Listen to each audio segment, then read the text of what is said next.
Welcome, everyone. Welcome to our session with Kristen Sukra titled Finding and Telling Your Best Stories.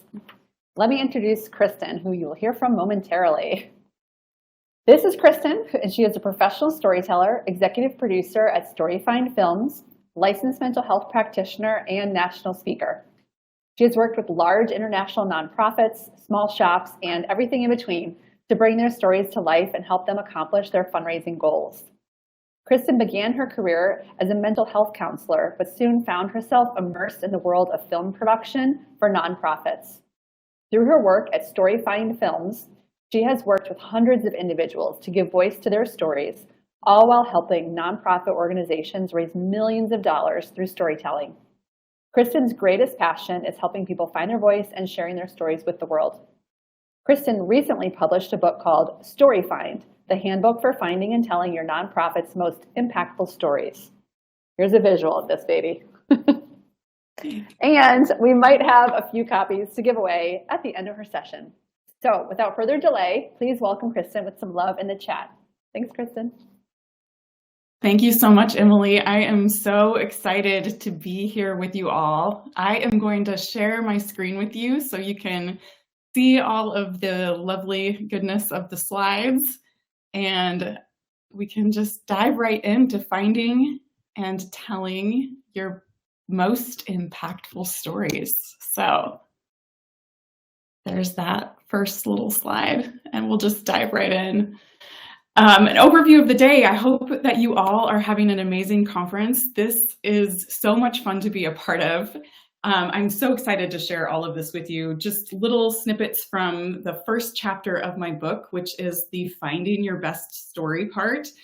So we are going to do three things today. We're going to talk about the power of story. We are going to talk about laying a really solid foundation for great storytelling through the creation of a messaging strategy together. And then at the end, we will go on a story hunt. So let's dive in and get started. So the power of story. When it's done well, stories do so many different things for your organization. They heal, unite, inspire, create change, inform, and they are literally the oldest business strategy in the book. And it's our honor at StoryFind Films, which is my film production company, to get to use this ancient art form of storytelling to help organizations find their stories and bring them to life in a way that actually moves their audiences to act as a result of what they just experienced. So to lay the foundation for today, I want to introduce you to my friend, Rita. She was a student at Concordia College in Selma, Alabama, and she bravely shared her life story with us over the course of 2 hours, with the end result being this 2-minute video that I'm going to show you now. And the project was for the school's foundation to help them raise money to keep on serving students who are just like Rita. Throughout our time together today, I'm going to reference back to Rita. So I want to show you her video first, and then we will dive into the specifics of how you can find your own Ritas. And we will hope for no streaming issues with the video. I think we'll be okay though. Here's Rita. I remember when I was in high school and we got ready to graduate. And I went to my counselor, and she told me that I was not college material. And she said that I should take a job at the factory because I should not apply to any colleges because I would not make it. I believed her. Dr. McNair Ramsey, he was the pastor at Emmanuel Lutheran Church. He said, "Hey," he said, "Are you in college?" And I said, "No, sir, I never even thought about college." He said, "You ever heard of Concordia?" "No." And he said, "We're going to bring some teachers." He said, "Would you be interested if we brought some teachers to the church to have some classes like during the week?" But sure. That's how I got interested in what education really was all about. You know, it wasn't just about books and stuff. It was about somebody caring enough and then seeing something in you and wanted you to be your best Dr. Ramsey has been with me since the beginning. I remember when I started back to school during my last 2 years, a few years ago. He had gotten really, really sick. And I said, I'm back in school. And he said, you know what? If it's God's will, I'll be at your graduation. And he was there.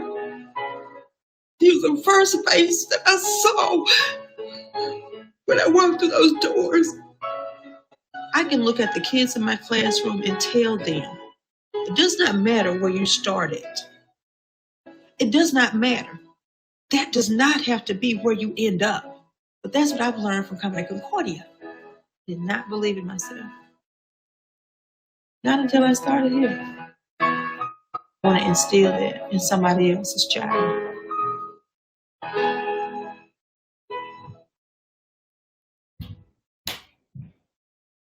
So that was Rita. She is an amazingly powerful storyteller in and of herself. But thankfully, we also have a good team who knows what to do with the stories, how to shape them, how to create them into something that will move an audience to do something as a result of what they just experienced.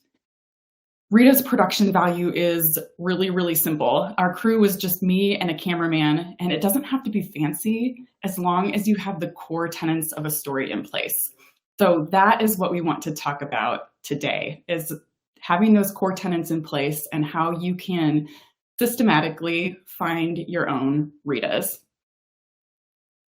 So storytelling is a collaboration. Kendra Hall, she is the author of this book called Stories That Stick, which I highly recommend. And she talks about how telling stories takes at least two people. It takes the person telling the story, so there's Rita telling her story out into the world, but it also takes an audience to essentially receive her story. So Rita talked about how when she went into her high school guidance counselor's office, that woman told her that she was not college material. How many of you can relate to being told that maybe you're not quite good enough? I know I can. If I was live, I would do a show of hands, and I think most people in the audience would have their hands raised at this point. Maybe you're just not quite up to snuff. Maybe someone's told you that at some point in your life. So as Rita is sharing her story, we are overlaying our own meaning and our own experiences onto her story, and it becomes this beautiful collaborative thing. And the other piece of what makes storytelling so beautiful is how our minds create imagery to pair with a story. So Rita talked about how she was told to get a job at the sewing factory. We didn't see the sewing factory, but our minds start to create imagery around what that might look like. So maybe you saw the inside of a sewing factory where she might have ended up working, or maybe you saw the outside of it. We essentially create images that pair with the words of the storyteller, and it becomes this beautiful collaboration as we allow ourselves to become part of their worlds. And that's why story is such a powerful fundraising tool. Our audience's worlds become intertwined with the worlds of our storytellers. So they overlay their own meaning on top of our stories, and they actively participate in the storytelling process through the creation of their own visual world. And then at the end of the day, we ask them to do something as a result of what they just experienced. They're already personally invested. Their minds are already actively engaged. It's time to make the ask. All right, so let's workshop a little bit. I'm going to get really, really practical here. I want you to be able to take something away from this that you can take right into your organizations and do something with. So how do you find storytellers like Rita?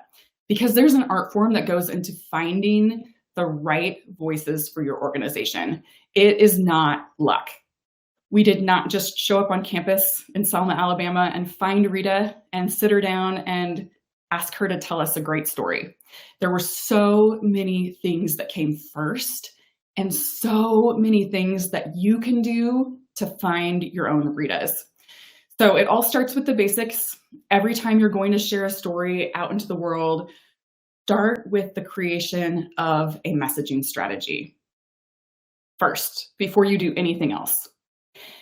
And in your messaging strategy, you are going to answer 4 mission critical questions. So, what are the goals for the story you're telling? You have a gala. What do you hope to accomplish there? Why do you need to find a storyteller? Because let's be honest, sometimes telling stories can cost a lot of money. It can take a lot of time. And you want to make sure that when you set out to tell a story, you are going to tell the story that is actually going to drive your audience to do something at the end of the day. So figure out what your goals are with the story that you're telling. The second one is, how will you define success? And I'm laughing because this is the one that everyone skips because it can seem a bit ambiguous, but you want to define success. How will you know at the end of the day that the story you told was successful? How will you know if you actually accomplished your goal? So those are the first 2 questions. The third one is, who is your audience? Know your audience before you go out and try to find a storyteller. This is so critical. I know that there's a whole world of segmentation right now, and that's a beautiful thing when you can segment your audience and tell stories directly to each group, but truly, sometimes that's not practical. And sometimes you just have to throw a story out there and hope that it sticks with an entire group. So Stephen Reese, he's a professor at Ohio State University. He talks about how there are actually 16 core basic human desires that guide every single one of us. And then it's kind of the ordering and ranking of those desires that makes us each individuals. So let me think really quick. There are things that he talks about like family and power, independence, honor, food, I think is one of them, physical activity, tranquility. So these are just some examples of those desires. But when we sit down with organizations and we're trying to connect with a broad group of people, we can look for some of those overlaps that every single audience segment can connect to. And then we tell a story about that. So if you can't segment, that's okay. Just make sure that you know what your audience responds to. Who are they? What are they like? What have they responded to in the past? And make sure the stories that you're telling are really in line with what your audience wants to see. And last but not least, if you take nothing else away from the messaging strategy, please take this away. Every story that you tell needs to contain one big idea.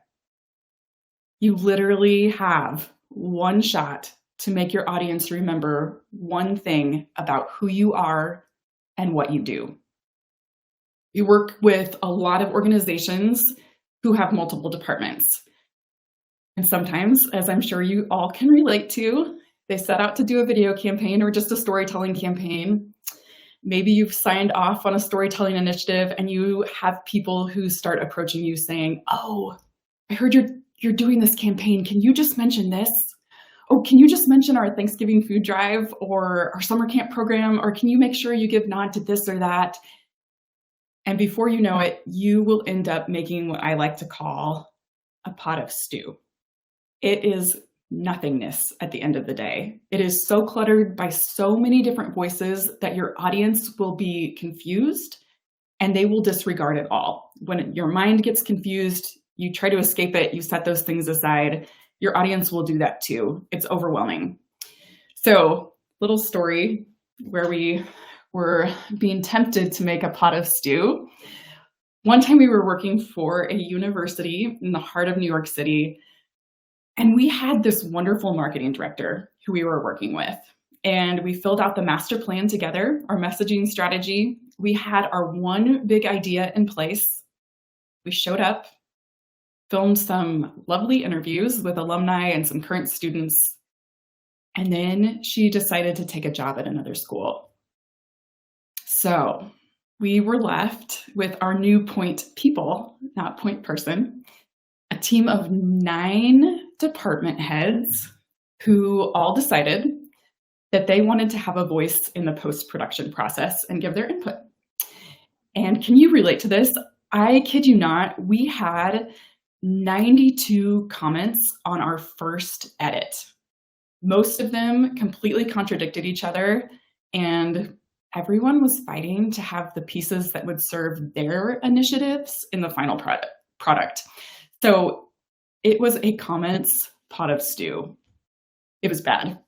But what got us back on the same page was this. We had a master plan in place. We had a messaging strategy that was decided upon ahead of time. And so we were able to come together and say, I know that what you're doing is also really important, but our one big idea for this campaign is this. We can tell your story next. We can save it for something else, but for this initiative, we have to stick with the plan. So Rita's story, most of it ended up on the cutting room floor. Her life story in and of itself is incredible. She overcame so much. She didn't have running water in her house as a child. Her family utilized an outhouse in her backyard. Today, she has amazing children that she told us about. But what you see in her final video is just this sliver, just this fraction of her story. The most important piece based on a one big idea that was decided upon before we ever arrived. And Rita's one big idea, I don't think I ever said it. Her one big idea is education changes lives. That was it. So one big ideas are really simple. They are clear. They are incredibly focused. Education changes lives. Not our adult learning program. It has these 5 different components and you should give to each one of them. No, it's super simple. And here's another key with the one big idea. We define them before we find our storytellers. And then we find storytellers who can support those one big ideas. Okay, so the messaging strategy is the foundation for every single storytelling initiative in your organization. Let's talk about how to actually find those amazing storytellers that I know are out there for all of you. So next up, we're going to go on a story hunt, and we are going to do 3 different things. Learn how to make a list, conduct discovery interviews, and then select your storyteller. And each one of these things are really systematic as well. So we leave nothing to chance, and we are going to break down each one of these things together and talk about how you can take these and apply them to your own storytelling initiatives. So number 1, creating a list.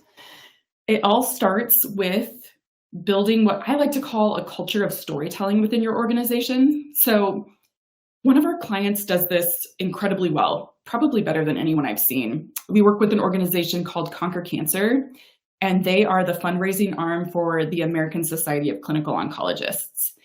And what they do is really simple. They fund cancer research. But finding their storytellers is a little bit harder. So visually, here's Conquer Cancer over here. Here are the oncologists in the middle who they fund. And then over here are the stories that they really want to tell, which are the patient stories. So the people whose lives have actually been impacted by cancer research. So Conquer as an organization has done truly a phenomenal job of laying the groundwork with the oncologists who sit here in the middle. They coach them, they remind them why Conquer is going to ask for patient stories, and they share that when we ask you for them, these are the types of stories we are looking for. So by the time Conquer needs a story for a specific initiative, these oncologists here in the middle are ready to supply patient names. And when creating a list of potential stories or storytellers, these are things that we tell people to look for. So you are going to look for people who trust you. This is critically important. Critically, my background is as a mental health therapist, and a lot of my work is centered in trauma-informed storytelling and creating great care of the people that we put on camera. Because we often work with people who have really difficult stories to tell. So we are looking for people to be empowered through the sharing of their story and not re-victimized. You have to find storytellers who deeply trust your organization and who believe that you will take great care of them at the end of the day. So that is the first thing to look for when you're making a list of who might be a great storyteller. The next one is look for people who can demonstrate vulnerability. Honestly, the struggle is the story. You have to be willing to go with people to the hard places of their stories, and they have to be willing to go to the hard places of their story with you and for you as well. So demonstrate vulnerability. After that, look for people who, in your interactions with them, you can see display emotion. And this doesn't have to be like Rita, who was in tears her whole video. They just have to be able to make an emotional, real connection with your audience. So whether that's joy or tears, laughter, pride, whatever that emotion is, you want to make sure that you're finding people who can let their walls down and share their emotion with the world. And finally, this is the most important one. If you are interacting with people, if your staff is interacting with people, if your oncologists are interacting with people and they think, I bet there's more to this person's story, your audience is going to think that too. So think about people who you are naturally curious about, because they are going to be your best storytellers at the end of the day. So this is a criteria that you can take and arm yourself with as you're looking for people to tell your stories, or you can arm other people with as they are looking for storytellers on your behalf. But start adding anyone and everyone who you think could be a good fit to your storyteller list. Well, this is my favorite part. Okay, so now that you have your list made, you are going to conduct discovery interviews with every single person you are considering using as a storyteller. So step one is to schedule discovery interviews with every name on your storyteller list. Set expectations with your potential storytellers by telling them, this is key, that you're just gathering stories of impact. Don't go out and say, we're looking for a story for our newsletter, or we're looking for a story to tell at our gala, because people's feelings do get hurt. People are often they're just being brave by doing the discovery interview with you. And they're like, oh, they chose someone else. Why wasn't I good enough? So we always just say, we are simply gathering stories. Would you be open to sharing how our organization had an impact on your life? And leave it at that. But discovery interviews are really an amazing thing because they let you discover so many great things, not only about your storyteller, but also about your organization itself, which is really cool. So you'll learn, let me pull this up. What is a person's story? Sometimes a story has been told time and time again. By the time it reaches you, it might be a little different than it actually is. So in conducting a discovery interview, you'll learn whether or not a story is actually there. The next piece is you'll learn whether or not someone's story actually aligns with your master plan, that messaging strategy that we just talked about. When we went to Concordia College, for example, there were so many amazing stories we found through the discovery process, but they didn't necessarily fit with the one big idea that education changes lives. So as much as you might want to follow those stories and tell them anyway, please don't. Put them on a shelf for later, and you'll still be able to use them just in a different way. So make sure you stay true to what you set out to do in the first place. How does someone's story align with your master plan? Next, are they emotionally vulnerable? Or are they able to be emotionally vulnerable? In discovery interviews, we always say we are looking for hints of emotion, but we're often not taking people way down into it. You kind of get one shot at that raw emotion. So you want to make sure that it's fresh when you go back to capture the actual interview. And I'll show you a snippet in just a little bit of Rita's discovery interview, and you'll see that she's emotional, but she's not like she was on production day. So we are learning and discovering in a discovery interview whether or not people are willing to go to those hard places, but we're not taking them all the way down into them. And finally, the last most important piece, the last one's always the most important, I'm learning that I say every single time. You are looking for people who have unique details to their story that an audience will remember. People honestly still talk to us about Rita's story. It's old. And sometimes 5 years later, I'll have people come up to me and say, I remember Rita's story. I remember the sewing factory that she was told to go work there. I remember how that person, her mentor, came to her graduation, and that stayed with me. So look for unique details that an audience will remember. And that's what you'll walk away with from your discovery interviews. All of these amazing things that will ensure your storytelling efforts are successful. So I'm just going to throw these up. These are really broad. These are some discovery interview questions.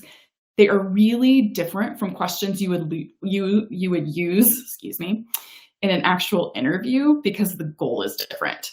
So with discovery interviews, the goal is in the name. It's discovery, discovery, discovery. You want to see what's there. So let me click these on the screen.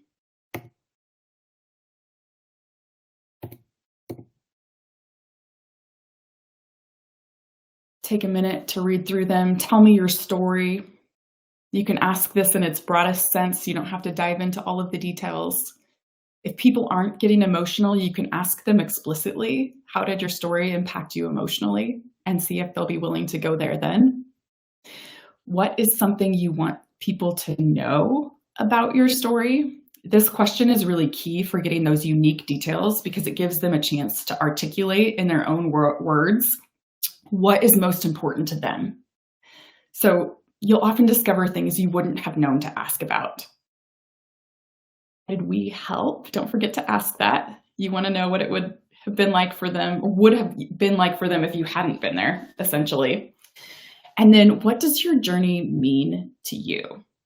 That is the last question I ask everyone, both in discovery interviews and in the actual interview, because it is what will wrap up your story. It is the meaning that people make of their story because of what they went through. And that will give you great closing lines and will also get you deeper into the heart of what everything has meant to them. So one final thing to note when it comes to discovery interviews is we always record them. They're usually done via Zoom these days. So the recordings are what help us shape a story's structure later on as we're prepping for an actual interview.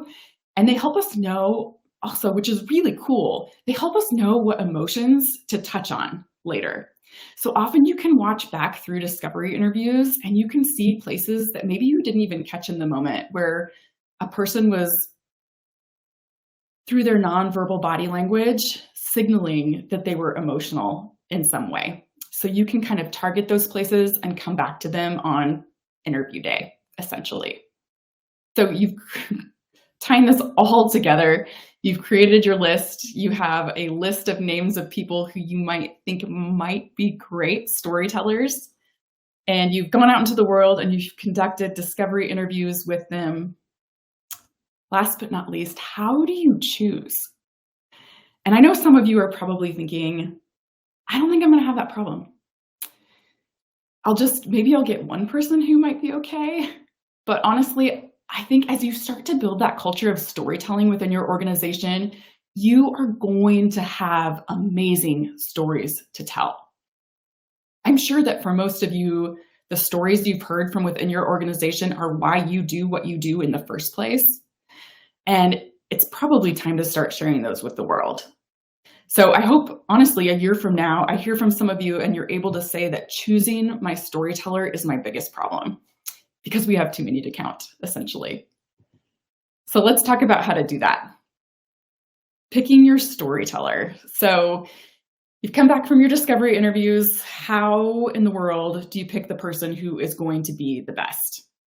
When we went to Concordia College in Alabama, we came back with 20 potential storytellers, and I think 10 of them would have been fantastic, honestly, and we picked 3. So this is the process that we worked through with, every organization, actually, not just Concordia.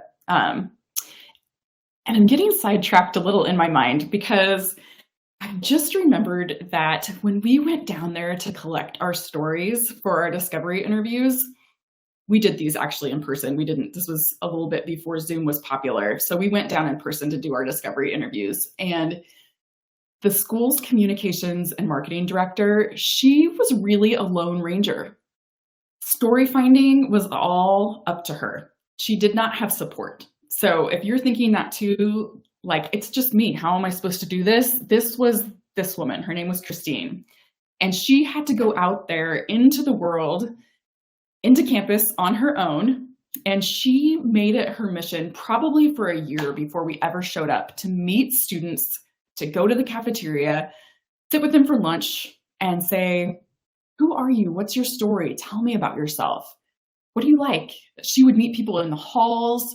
She would call people into her office. I remember she talked to teachers and faculty and staff, and she would say, who are you drawn to? Let me come meet them. Let me hear their story. So a year before we ever arrived, she was creating this foundation of potential storytellers. She was making her list, essentially. So when we got there, she had a list of people who she thought would be fantastic. And most of our discovery interviews were fantastic, honestly, as a result of the groundwork that she did. So selecting the best storytellers really became a challenge because there were so many good ones as a result of her work. So that was just a little aside, but I hope that this becomes your problem too. So let's look at selecting your storyteller and sort of the systematic process that you can go through to find your best people. Okay, 2 rounds of selects. So picture yourself writing everyone's name on a whiteboard. Everyone that you everyone that you did a discovery interview with, put their name on a whiteboard. You are going to now pick who your storyteller is. In the first round of people that we keep on the whiteboard, we are looking for people who in their discovery interviews displayed warmth and emotion, who possessed a real natural storytelling ability, and who you have a deep engagement with personally. Because remember, if you like the person, your audience is probably going to like them too. So if you got your whiteboard, we cross anyone's name off that doesn't fit these 3 criteria. And usually you're left with maybe half the names still on the whiteboard. And from there, it all goes back to our foundation. What we talked about in the beginning, our master plan, our messaging strategy. You are going to overlay that master plan on anyone's name who's left on your list. And you're going to say, which storyteller will help us meet our goals the best? Who will our audience connect to the most? Who speaks best to that one big idea? And honestly, usually just with that, your front runner will emerge. So that's round 2, aligns with your master plan. There is a second piece to this too. We always, at the end of the day, before we pick someone to put on camera or before their story goes out into the world, we ask, are they emotionally ready? And I don't have time to go into all of it today, all of the details of how to take great care of your storytellers. That would probably be an entire session, maybe next year, that'd be cool. But you want to make sure that they're ready to go. And if you grab a copy of my book, this is all in here. All of the ways to know whether or not someone is ready to share their story. Okay, so I promised this earlier, but before we move on, I want to show you Rita, just a snippet of her discovery interview. It was probably an hour total. And as you're watching this, look for reasons that you would choose her. And I apologize, the audio is really rough because it's just a tiny little video camera that we set up next to me, but I think you'll get the gist of it. So yeah, college wasn't on your I was told in high school that I should not consider college by my counselor. There was a sewing factory in Monrovia, Vanderbilt. Okay. And my counselor told me to consider working at Vanderbilt and not consider going to college, even though I graduated in the top 10% of my class. There was not the encouragement there. So that's what I did when I graduated high school. Went to work at the sewing plant. Really short, but I think it gets the point across. Rita was chosen for her natural storytelling ability, her warmth and emotion that you can see it in her. You can see that it's contained in there. Personal engagement with her. She and I connected personally and talked for a really long time, and I wanted to know more, as we talked about earlier. And finally, she aligned perfectly with the master plan, which the one big idea, education changes lives. In her discovery interview, she was able to speak very specifically to that concept. Fun little story about Rita, though. I do want to tell this because it's just such an example of how scary telling a story can be for people and how serious of a responsibility we have as organizations to take really good care of the people that we put on camera. We went down to Selma, Alabama with our production crew, and we set up in this beautiful historic chapel, and it was right before sunset. So we had this magical light pouring through the windows, and you could see ancient dust in the air. And we waited and waited and waited, and Rita didn't come. And Christine, the brilliant communications director who had laid the groundwork with her students and who had built that trust with Rita, she called her up and said, "Rita, I think this is so important for you. You don't have to do it, but I think you're going to be propelled ahead, essentially, on your own journey if you're willing to share your story. Would you be willing to come if we tried again tomorrow?" And Rita said, "Okay." So we set up again the next day. And again, thank you to Christine.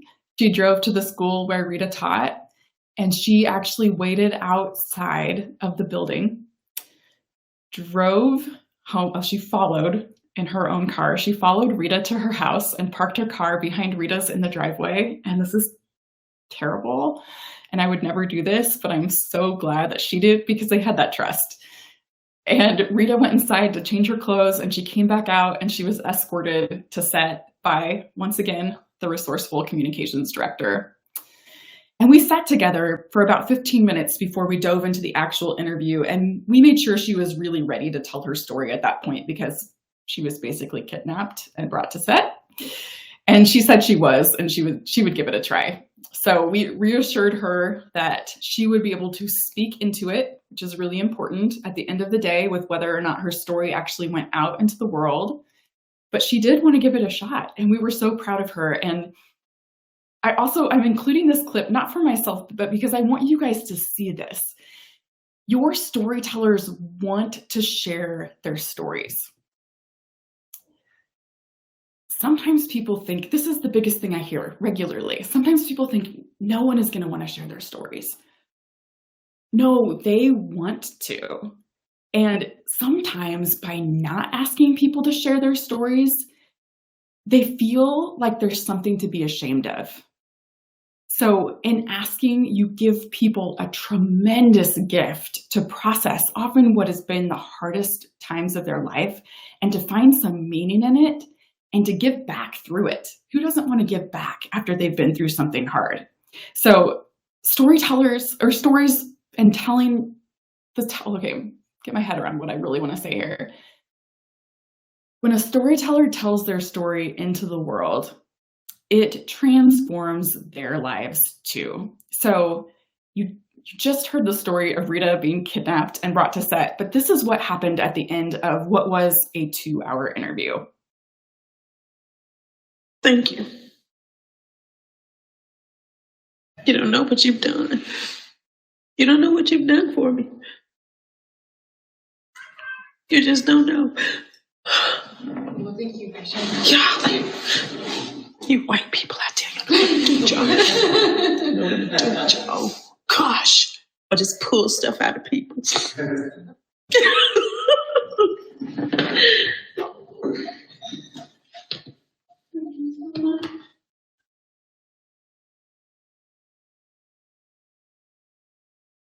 So that is it. That is finding your most impactful stories broken down into these 3 steps that we've just looked at together.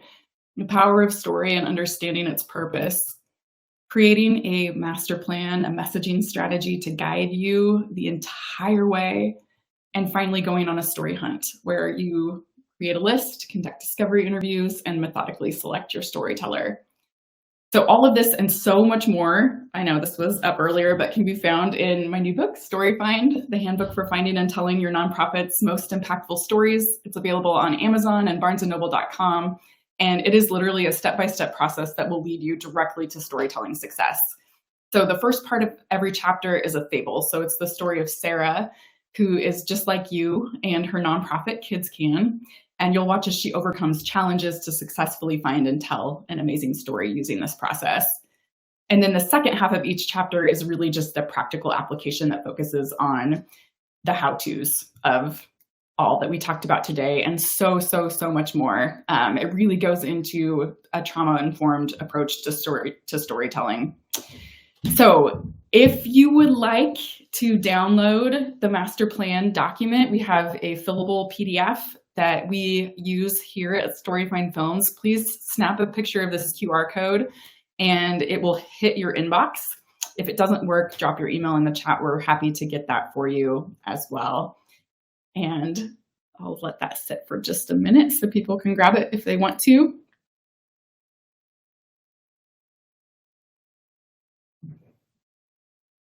Last but not least, those are all the little where you can find me's, KristenSucraw.com, Storyfind.com, and on Instagram, Storyfind Films, or at Kristen Sucraw. I am so excited to take your questions. Let me stop sharing my screen and hop back over so I can see all that is.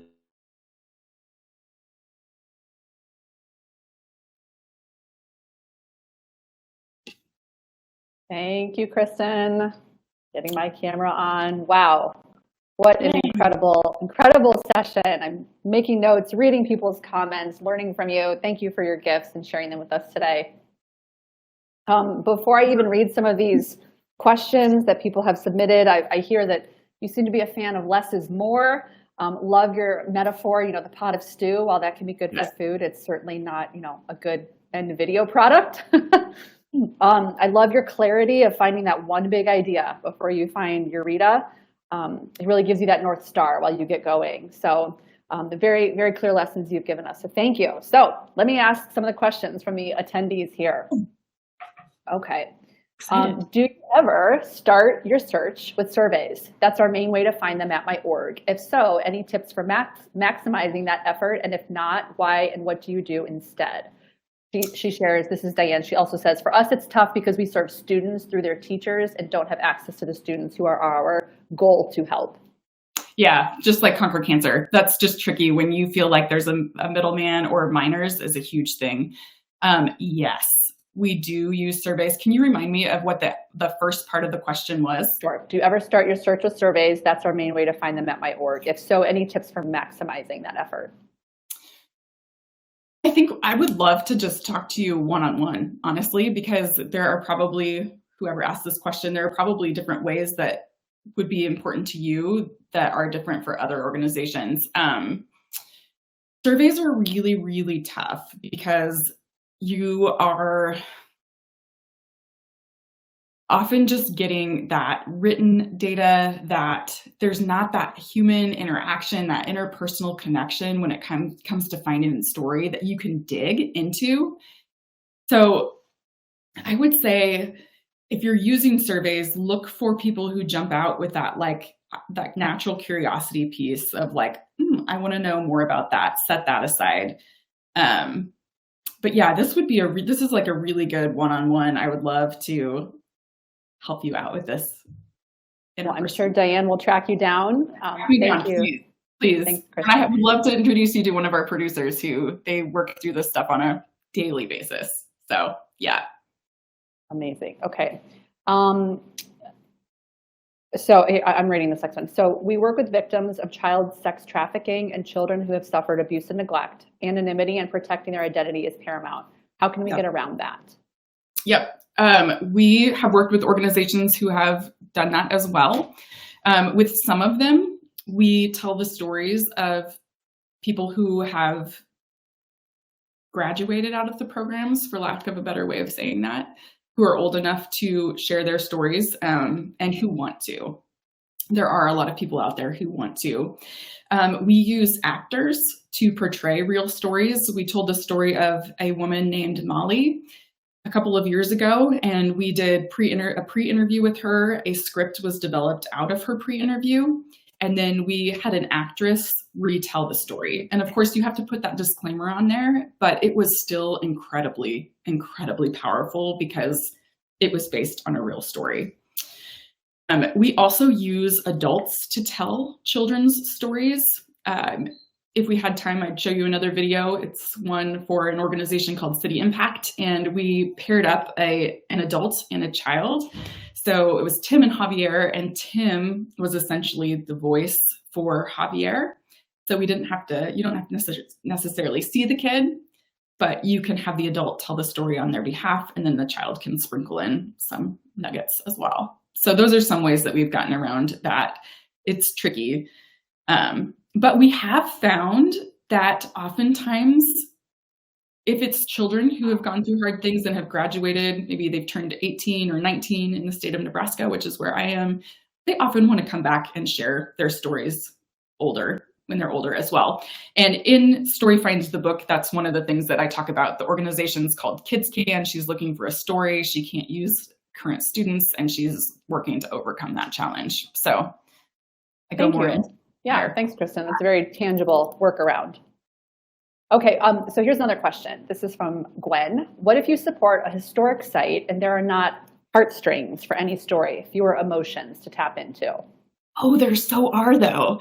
That's my argument with that all the time. Nostalgia is one of the most powerful emotions. So any story that you can tell that invokes that in someone is going to take you leaps and bounds ahead. And I am a history buff myself, and the reasons are deeply emotional. So you have to kind of dig to find out what those emotions are in people. But a historical site exists for a reason. People are emotionally attached to it for a reason. It emotionally played a role in history. So dig into that in your own journey first, and then you can find that in other people who are just as passionate about it as well. That's really helpful, because there was a similar question from someone that, Jessica, she works for a community foundation, said we don't have those direct client impact stories. So I feel like you gave her some wisdom there, but feel free to elaborate, Kristen. We work with a lot of community foundations as well. And it's very, very similar to Conquer Cancer, where I'm assuming you are a funder who supports other organizations in the community. We worked with Nebraska Children and Families Foundation, and they support nonprofits across the state through grants. And we just went right out to those nonprofits and found those nonprofits' stories and told those stories on behalf of the foundation. So it's just like Conquer Cancer, where there's someone sitting in the middle, but those end result stories are still your stories. You just have to give nod to the program that happens in the middle. Thank you. Okay. Aram asks, what are the best practices to break the ice and get people to be willing to share their story? I love that question. As a therapist, I love that question. So the best way to break the ice is just to be a mirror to the person that you're talking to. So if you are with a person and they speak really rapidly, you want to mirror that in your own self. If they are slower, if they're more methodical, mirror that back to them as well. So you are essentially creating trust by telling them you are just like them. It's kind of crazy. That's what a good therapist will do if down in their office. If you're feeling nervous, you essentially just become what you want that person to feel. And you mirror their body language and you create the body language you want them to feel as well. And it's very powerful. So that's the best way to create that trust quickly, is become a mirror. Great advice. Yes. Thank you. Very, very tangible again. Thanks. Okay, I've got one from Christine. She says, do you speak to dealing with finding stories and HIPAA laws in your book? I didn't dive specifically into HIPAA because it is so niche.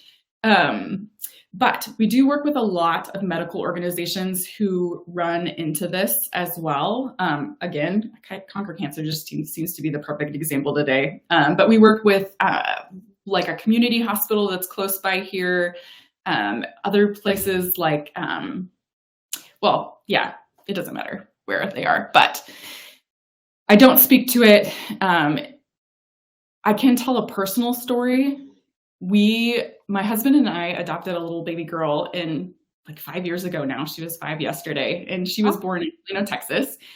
And we had a NICU stay with her for like 3 to 4 weeks. And we became good friends with the NICU nurses there. But the hospital's PR director she was the Christine. She was the Concordia College, Alabama Christine of Medical City Plano. She had created within every department a culture of storytelling. So all of the NICU nurses knew to be on the lookout for families whose stories might make a good story for the hospital.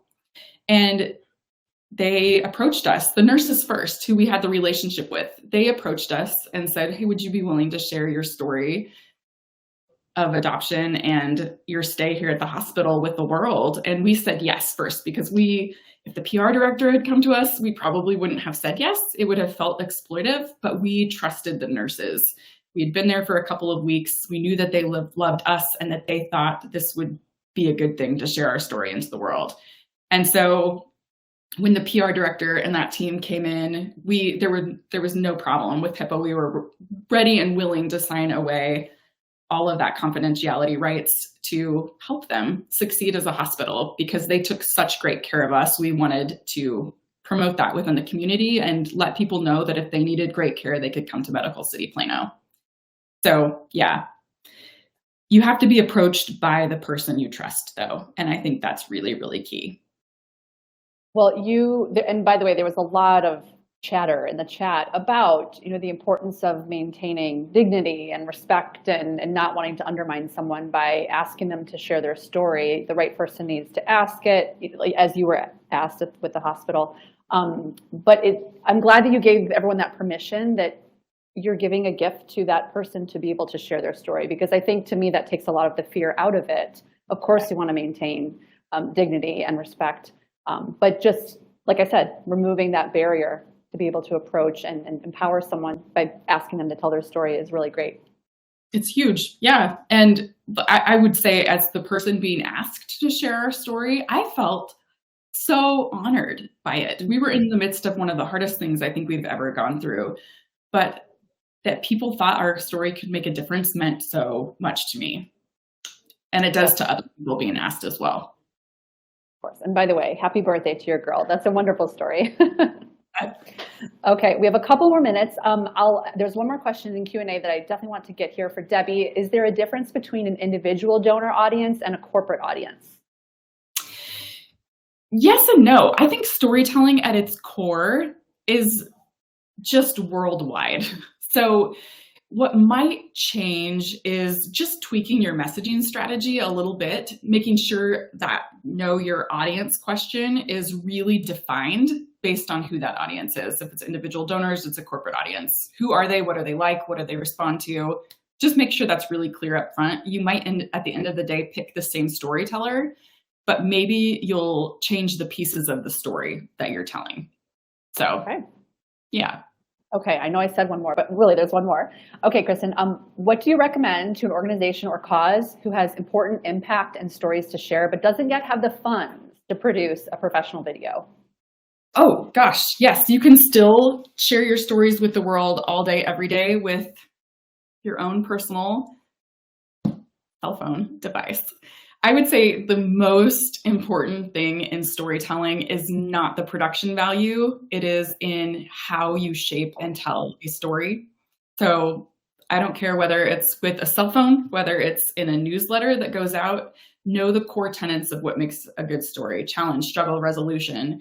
The book goes into Aristotle's rhetorical triangle, which talks about if you can connect with someone's mind, their heart, and their need for credibility, logos, pathos, ethos, you are going to move someone to action. So it is so much less about the medium in which the story goes out into the world, and it is much more about knowing the tenets of what great storytelling is. And anyone can learn that. Anyone can learn to be a great interviewer, and anyone can shape a great interview once it's conducted. That's so good. Thank you. Thank Yeah. you. Okay, so before we wrap up, we are going to give away a couple of copies of your book. Maybe I would just give you one last chance, Kristen. Is there anything else you want to share with the audience? No, this has been so much fun and so many great questions. And I think what's changed over the last 10 years that I've been doing storytelling for nonprofits is you all are so much more intentional than when I started. It really used to be like, we're going to just fling something at the wall, hope it sticks. And we hope that our storytellers are ready. But if we traumatize someone, it doesn't really matter. Like, I know no one's hearts were that, but it was just like the messaging was to tell your stories and everyone was trying to do it quickly. And there was a lot of collateral damage in the process. And so this is so much fun to have these questions come in about the intentionality behind this all and what it takes to tell a really great story and make a difference in the world. And just thank you to all of you who are doing this amazing work. It is an honor to be just a small part of this process, and keep on doing what you're doing. Share your stories. Well, thanks for what you're doing, Kristen. Early in the chat and throughout the whole session, you've been getting a lot of love, and people definitely were excited to hear from you. So thank you for bringing your storytelling mastery to us. So